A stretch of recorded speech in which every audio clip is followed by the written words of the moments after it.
Assalamu alaikum everyone. Today we're going to a countryside area for exploring some new things.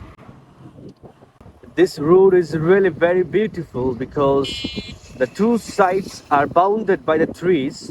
If you live in Gazipur city, then you may know this bridge very well. And this bridge is called, what's called? It's up to you now. It's called Mohila Ghat.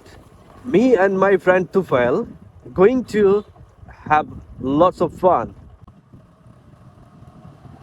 And today we have no destination for going.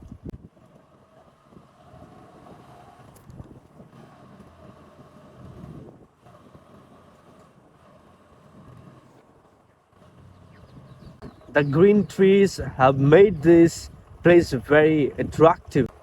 If you are a nature lover, then the Gazipur city is your best option, I think. Because you can explore lots of things very well and you will get the really true nature